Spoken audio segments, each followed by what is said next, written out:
Bonjour, bonjour à toutes et à tous. Bienvenue sur le plateau d'APE Agir pour l'environnement. On est ravis de vous retrouver à nouveau. Vous savez que Agir pour l'environnement, c'est votre seul rendez-vous télévisuel hebdomadaire entièrement consacré à l'environnement. Aujourd'hui, nous allons parler des jeunes et de l'environnement. On a évidemment Anne-Constance Anguena qui est avec nous. Anne-Constance, pourquoi c'est important de consacrer une émission à la jeunesse ?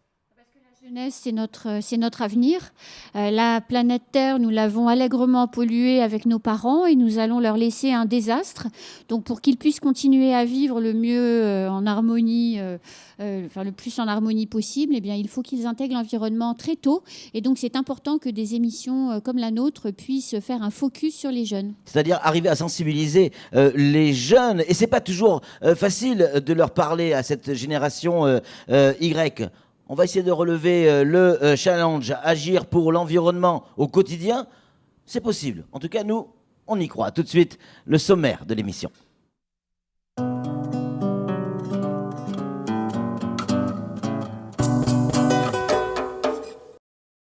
Dans ce nouveau numéro d'APE, nous allons découvrir que les jeunes produisent également des déchets et bien spécifiques à leur vie de jeunes. Pour mieux comprendre, notre équipe est allée sur le terrain à la rencontre de cette jeunesse qui dévore la vie, mais qui quelquefois oublie de ramasser leurs déchets. On va en débattre sur ce plateau avec Patrick Bonfils, directeur de la DJSCS.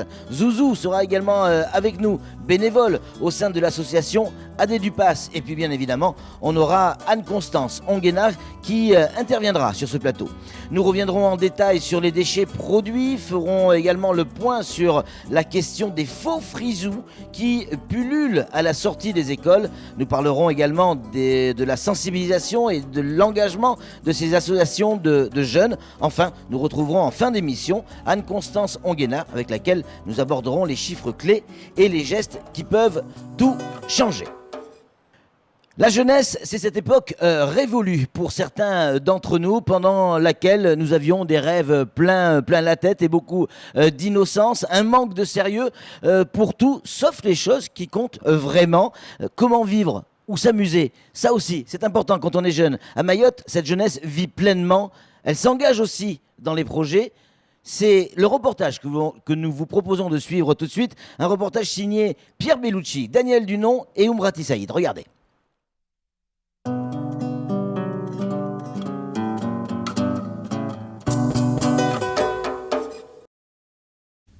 Les bons gestes de tri et de réduction des déchets s'acquièrent dès le plus jeune âge. Dans les écoles du département, de nombreuses actions sont mises en place afin de sensibiliser les élèves. Comme chaque année, le collège Ilang Ilang à Kanikeli organise la journée liaison école-collège en accueillant notamment des CM2 qui feront prochainement leur rentrée dans l'établissement. En 2019, la thématique retenue n'est autre que le développement durable. À cette occasion, des ateliers ont été organisés pour apprendre aux enfants à connaître les bons gestes à adopter. Est-ce que ça va dans la benne à plastique? Oui. La peau de banane? Non. Où est-ce qu'elle va? Est-ce que vous connaissez les déchets verts? Oui. Bah ça, c'est un déchet vert. Avec la peau de banane, vous faites du compost. Du compost. On prend les déchets verts, on les place quelque part dans le jardin, on les laisse pourrir. Après, on peut les réutiliser pour faire du jardinage après. Depuis 2 ans, le collège a mis en place le club des éco-collégiens. Ses membres ont été récompensés par le trophée Mahorais de l'environnement. Ce prix met en valeur l'ensemble des actions mises en place au sein de l'établissement et de ses environs et acquérir des comportements de citoyens responsables. Ils viennent tous les jours régulièrement nous demander des gants, des sacs à poubelle pour justement trier. On a des bacs de tri juste devant l'établissement qui font que une fois qu'on a trié à l'intérieur, on retrie à l'extérieur. Donc c'est tous des activités qui finalement les amènent réellement à pratiquer. Une fois qu'ils pratiquent ici, et pour eux le retour c'est que ça les permet aussi de sensibiliser les parents chez eux. Pour motiver les élèves et faciliter la séparation des papiers du reste de la poubelle, le collège envisage de franchir une nouvelle étape en investissant dans une machine permettant de recycler le papier. Sur le papier, là, on a travaillé avec une association qui leur a appris à faire des paniers à faire des objets en palme tressée. Et donc du coup, on va faire des grands paniers pour mettre dans les salles de classe pour que le papier soit jeté dans la salle de classe à part. Parce que maintenant, on a des poubelles de tri de papier. Donc l'objectif, ce serait que le papier, on le récupère au maximum. Et après, pourquoi pas un projet en achetant une machine qui nous permettrait de refaire du papier avec le papier jeté. Cette journée a vu le jour grâce à un partenariat avec la DEAL, Mayotte Nature Environnement, la Maison des Adolescents ou encore le collège de Timkoura. Dans l'après-midi, une pièce de théâtre a été jouée sur le thème de l'alimentation par des élèves déjà très sensibilisés aux questions de gestion des déchets. J'ai des amis, quand je vais à la maison avec eux, ils ont toujours quelque chose en main. Quand ils l'ont fini, je leur dis attends d'aller à la poubelle, c'est juste là-bas. Ils le jettent comme ça, ils disent je suis pas le premier, hein, je vais pas être le dernier, ça va pas tuer notre planète. Mais en fait si, ça va le tuer. À Mayotte, le week-end rime bien souvent avec voler. Sur la plage de Sohoa, ces moments de convivialité génèrent leur lot de déchets. Des jeunes de la commune, adeptes de ce lieu, tentent ainsi de montrer l'exemple. Nous, on ramasse les déchets avant qu'on s'installe. Donc en général, ce qu'on demande, chaque personne qui vient, qu'ils amènent leur sac, qu'ils font leur volet, qu'ils font ce qu'ils ont envie de faire, mais qui ramassent à la fin, ils ramènent leur truc, qui le trient, qui le mettent dans la poubelle. Ramasser, trier et mettre à la poubelle, des gestes simples que chacun est à même d'adopter afin que Mayotte retrouve ses couleurs.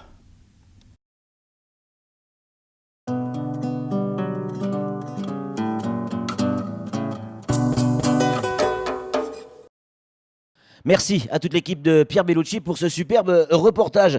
On a des invités en plateau, on va les présenter. On a Patrick Bonfils qui est avec nous. Patrick, bonjour. Bonjour Patrick. Ravi de... comme moi en fait.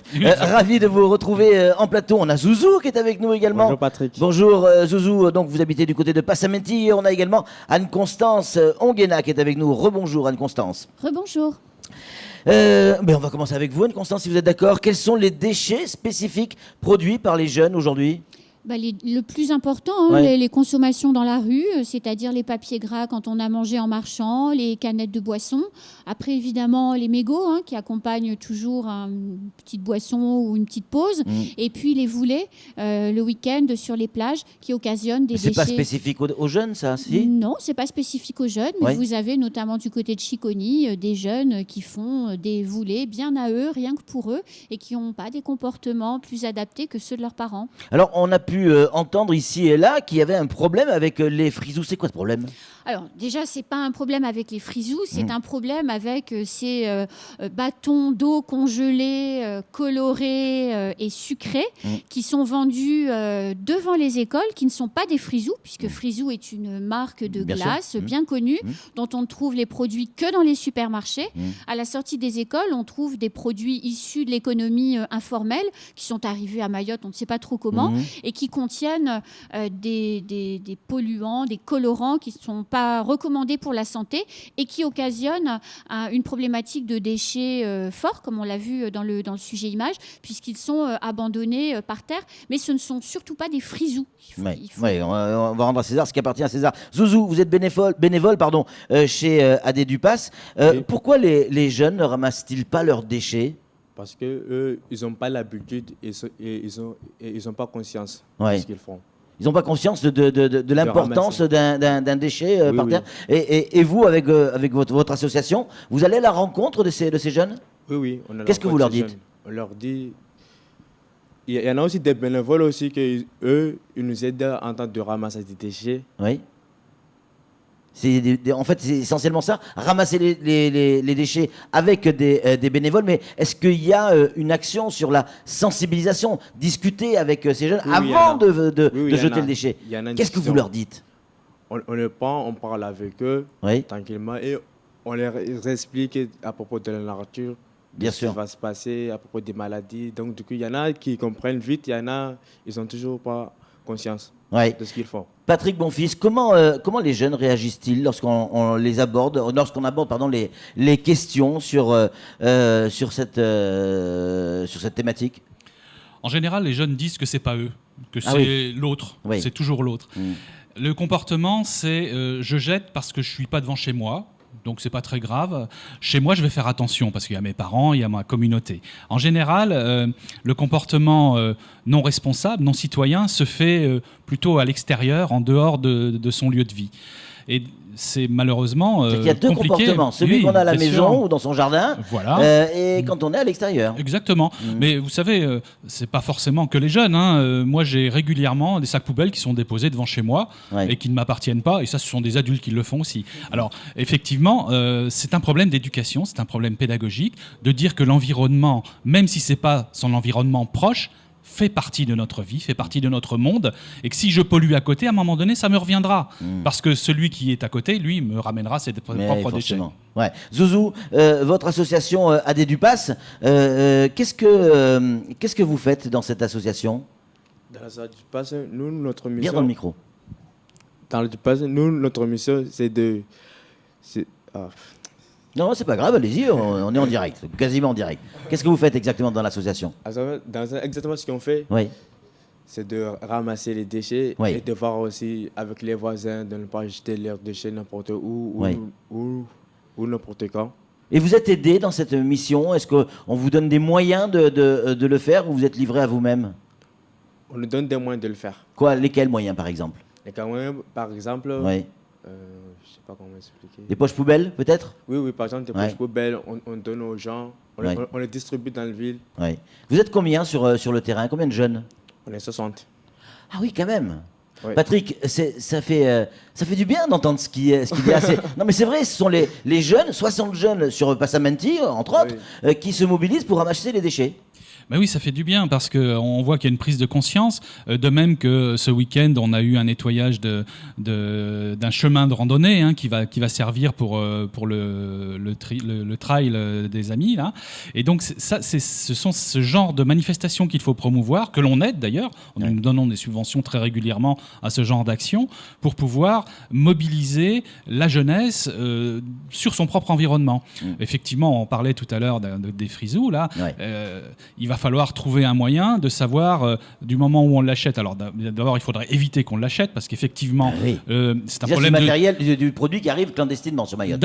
Oui, en plus d'un point de vue sanitaire, c'est une horreur puisque c'est trop sucré et on sait pertinemment que le taux de sucre ici et la prévalence du diabète est liée à ça. Donc il ne faut pas que les jeunes s'y mettent, mais trouver à quel endroit il faudra mettre la poubelle pour que les gamins, quand ils ont fini, ils le jettent bien au bon endroit. C'est le genre de travail qu'il faut qu'on fasse avec les associations, bien évidemment, de la prévention, mais aussi leur montrer que, à l'endroit où le frisou est fini, il y a une poubelle juste à cet endroit-là, ça tombe bien. Et sur le chemin, c'est ce qu'il va falloir qu'on fasse aussi. C'est clair. Voilà. Quel est le niveau d'implication des jeunes dans la vie associative? Alors, les jeunes s'impliquent? Ils s'appliquent de plus en plus, mais on aimerait bien qu'ils soient beaucoup plus impliqués. En général, les jeunes sont plutôt des consommateurs du monde associatif plutôt que des acteurs. Donc, je suis très content que Zouzou soit là pour nous dire qu'il est acteur avec ses 60 camarades, parce que nous, on a besoin que la jeunesse prenne conscience que leur avenir, ils l'ont entre les mains et que, effectivement, comme tu l'as dit tout à l'heure, nous, on a passé notre jeunesse, on a peut-être été à un moment donné insouciants dans les problématiques d'environnement. On a fait les mêmes bêtises. On a fait ces bêtises-là, mais je crois qu'on a eu une prise de conscience, aussi parce qu'on était dans un monde éducatif où cette prise de conscience se faisait. Moi, j'ai été éduqué, bien évidemment, en métropole. Ici, on est peut-être dans un retard de cette prise de conscience et qu'il faut absolument accompagner très rapidement parce qu'on voit une dégradation très rapide de l'environnement mahorais. C'est pour ça que c'est important d'investir sur les jeunes en termes de sensibilisation? Tout à fait, parce que c'est eux l'avenir, eux l'avenir du territoire et c'est notre avenir. Comment on fait pour sensibiliser un jeune aujourd'hui? Parce qu'il n'entend pas de la même manière, ou on a du mal à... On ne parle pas forcément le mot des jeunes? Alors c'est le phénomène de l'éducation populaire et l'éducation par les pairs, P-A-I-R, S bien évidemment, parce qu'ils sont plusieurs. C'est les jeunes eux-mêmes, ceux qui ont pris conscience, comme Zouzou, qui vont aller expliquer aux autres ce qu'il faut faire. Voilà. Parce que le message passera beaucoup mieux si c'est Zouzou qui va le dire à quelqu'un de son âge, plutôt que moi avec mes cheveux blancs, et on va me dire qu'est-ce qu'il veut le vieux là, le bacoco. Même si j'ai raison, le message passera mieux quand c'est les pairs qui vont aller parler à leurs camarades. Vous êtes d'accord avec ça, Zouzou? C'est mieux quand c'est vous-même qui allez parler avec vos mots aux jeunes? Oui, c'est mieux. C'est mieux perçu par les jeunes. Ils vous disent quoi? Ils comprennent mieux? Oui, eux comprennent mieux, vu que je suis de leur génération, on Bien se sûr. comprend très vite. Ouais, c'est clair. Anne-Constance, il y a des concours qui existent, on met en place des animations. Je prends l'exemple de Corépil. C'est un exemple. Est-ce que ça marche vraiment? Ah oui, ça marche vraiment, puisque quand Corépil déploie son concours tous les 2 ans à Mayotte, on multiplie par 2 le tonnage collecté à l'année. Donc, ce qui veut dire que les jeunes, dans les écoles de Mayotte, apportent autant de piles dans les bacs que nous récupérons que les parents dans les supermarchés. Donc oui, ça marche bien et on arrive à bien faire agir les jeunes quand on leur parle dans leur monde, en fait, avec leurs mots. Depuis plus d'1 an, sur cette antenne, on vous parle d'environnement, de protection de l'environnement. Et là, aujourd'hui, on parle de jeunesse, Patrick. Et la jeunesse, aujourd'hui, elle a envie de voir ce qui va se passer pour elle dans les années à venir. Et donc du travail. Est-ce qu'on peut imaginer, est-ce qu'il y a des débouchés dans l'environnement pour notre jeunesse ? Ah, bien sûr, il y a énormément de débouchés. Alors, il y a des débouchés dans la protection de cet environnement, bien évidemment, dans le travail sur la gestion des déchets. Il y a énormément de dispositifs qui ont été mis, par exemple, dans des pays d'Afrique ou d'Asie, sur le compressage des canettes et la récupération de l'aluminium. Oui, voilà, ça, je pense que c'est quelque chose qu'on peut absolument développer aussi sur nos territoires, bien évidemment. Et puis, on a énormément de débouchés sur l'environnement dans le domaine de la nature, du sport, de la randonnée. Et oui, il y a ça aussi, la découverte. Exactement. Et ça veut dire qu'il faut que les chemins soient entretenus. Et ça veut dire qu'il faut qu'on ait un vrai travail de nettoyage de toutes les ravines et pour que cet avenir, qui soit un avenir économique du territoire dans le domaine du sport de nature, puisse se faire dans de bonnes conditions pour ceux qui vont venir. Anne-Constance, vous êtes au contact de la jeunesse régulièrement. Il y a des vrais débouchés. Vous avez un cabinet en tant que consultante sur l'environnement. Est-ce que la jeunesse est avec vous, derrière vous, est intéressée par l'environnement ? On fait du conseil et de la formation et on a tous les ans une vingtaine de jeunes qui nous sont envoyés par Pôle emploi via le conseil départemental pour acquérir des formations diplômantes leur permettant ensuite d'embrasser des carrières dans le secteur de l'environnement. Et oui, il y a des débouchés dans les entreprises, y compris dans les entreprises de Mayotte. Ouais. Donc il y a tout intérêt à s'intéresser au secteur de l'environnement. Ça va de l'entretien des espaces verts en passant par la protection de la biodiversité qu'on évoque dans d'autres émissions, les animaux, les plantes, les déchets. Il y a beaucoup de choses à faire. Patrick, il faudra avoir un peu d'imagination là. Imaginons, je suis jeune. J'ai un projet. Comment je fais pour le concrétiser ? Alors la première chose, c'est de venir nous rencontrer, c'est de venir rencontrer les adultes que nous sommes, ou Incidence, ou Jeunesse et Sport, Cohésion sociale, ou les associations qui travaillent déjà dans le domaine, et puis de venir parler avec eux et de leur dire voilà, moi j'ai l'idée géniale pour nettoyer tel endroit ou pour accompagner une stratégie de recyclage ou ainsi de suite. Et il n'y a que par le dialogue qu'on va y arriver, bien évidemment. Et nous serons là, les adultes, ceux qui ont les moyens, et je sais où aller les chercher pour les accompagner au mieux dans soit le montage du dossier, soit aussi parfois financièrement en donnant des subventions pour les aider à avoir le matériel, les sacs et ainsi de suite. Donc il faut vraiment que ça soit un dialogue. Bien sûr. Anne-Constance, en conclusion, ou quasiment, est-ce que notre jeunesse pollue plus que les adultes ? Ah non, je pense pas du tout que nos jeunes polluent plus que nous l'avons fait. On a vécu de manière totalement insouciante sans se préoccuper de rien pendant des années. Surtout Patrick. Hein.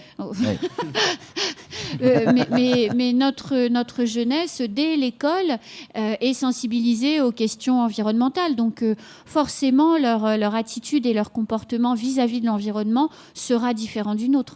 On va continuer à parler donc de la jeunesse et des déchets qu'elle génère forcément par sa consommation, avec des questions dans les enquêtes d'opinion, Anne-Constance. Oui. Quelle est la part des jeunes qui se dit impliqués dans le tri des déchets ? 50% des 18-24 ans se déclarent pratiqués ou intéressés par la question du tri. Mais toutefois, il faut quand même noter que chez les seniors, c'est-à-dire chez les plus de 60 ans, il y en a 77%. Ah oui, tout de même. Quand même. Parlons cigarettes, mégots. Combien de mégots on produit en France, dans notre pays ? 45,5 milliards de mégots sont produits chaque année. Mais ce n'est pas la même personne. C'est pas une personne. Hein, là, elle est morte. Hein. Et surtout, 20 à 50% en fonction des villes, des déchets qui sont ramassés par la propreté urbaine sont des mégots. Pareil pour les canettes, combien on en jette par an? Un peu plus de 45 milliards également. Comme les mégots. Comme les mégots. Autant de mégots que de canettes. En le général, gars fume une clope, il mange une canette. Ouais, voilà. d'accord. Une canette pèse, il faut le savoir, 14 grammes quand elle est vide. Ah oui, c'est pas beaucoup. 14 fois 45 milliards, ça commence commence à faire du tonnage. Vrai, vu comme ça, c'est sûr. Si elle est jetée par terre, cette canette ou ce mégot, combien de temps il lui faut pour disparaître de la surface de la Terre? Alors la canette, si personne ne la ramasse et qu'elle part, par exemple, dans le lagon, la nature ou autre, elle mettra 500 ans à se recycler naturellement. 5 siècles. Alors que si on la met à la poubelle, si possible dans un trio, 100% de la canette est recyclable à l'infini. C'est-à-dire que l'acier qui compose la canette se recycle indéfiniment, contrairement au plastique, par exemple. C'est ce que vous disiez, Patrick. Hein, c'est une source de revenus pour les jeunes. En tout cas, une idée de métier aussi. Exactement. Compresseur de canettes. Exactement. on va le tester, nous aussi. En tout cas, merci beaucoup, Zouzou, d'être venu sur ce plateau. C'est jamais facile de venir sur un plateau de télévision. Merci à vous également, Patrick. Merci, Anne-Constance. On va se retrouver, nous, la semaine prochaine pour un nouveau numéro d'Agir pour l'environnement. Ça sera, sur la même chaîne, à peu près à la même heure, avec d'autres invités, de nouvelles aventures. D'ici là, soyez prudents. Salut.